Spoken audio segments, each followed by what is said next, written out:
Final guys ডালাই হয়ে গেছে রাইতে অলরেডি। তো গাইস এখন আমরা এই মুহূর্তে আমি উপরে এসে গেছি। তো গাইস সকাল ভিউটা আপনাদের দেখাবো।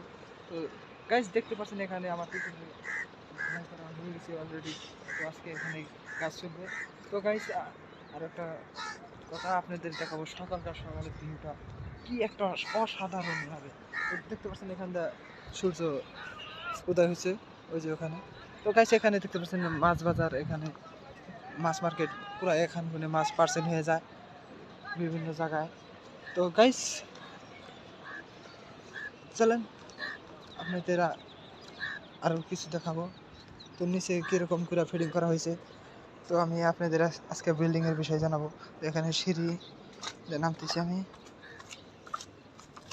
তো দেখতে পাচ্ছেন এখানে অলরেডি নিচে এরকম করে শাটারিং করা হয়েছে, বাঁশ লাগানো হয়েছে। তো চলেন, খুব একটা কষ্টের কাম এইগুলো। দেখতে পাচ্ছেন বাঁশ দিয়ে এগুলো মারা হয়েছে। তো এই পাশেই কিন্তু কতটা একটা লোড রাখছে, টন লোড, হাজার হাজার লাখ লাখ কোটি কোটি টন ওজন রাখছে এই পাশেই। গাইস আপনারা একবার কল্পনা করতে পারেন কি এই পাশে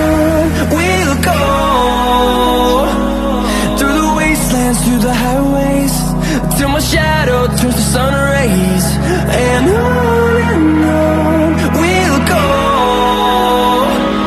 through the wastelands, through the highways, and on we'll go.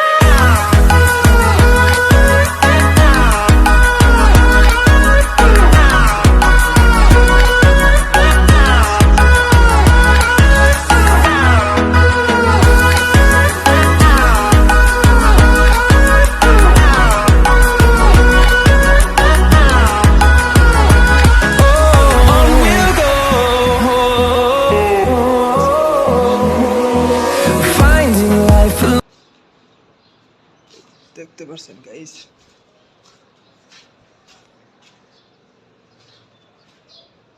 দেখেন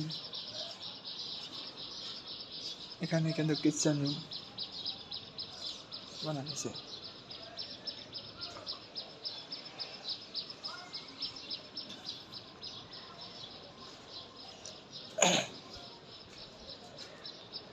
তো গাইস এই গাঁথনিগুলো হলো ব্লকের গাঁথনি, খুব একটা মজবুত হয় না।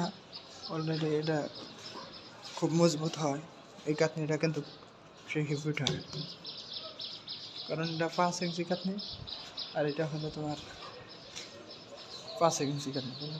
এটা লাস্টিং কম হয়। দেখেন যে এখানে এটা টয়লেট বানাবে, এটা বেডরুম হবে, এটা বেডরুম, টয়লেট, কিচেন রুম, এটা রেস্ট রুম, গেস্ট হাউস আসবে এখানে বসবে। তো আর এখানে বেডরুম। চলেন।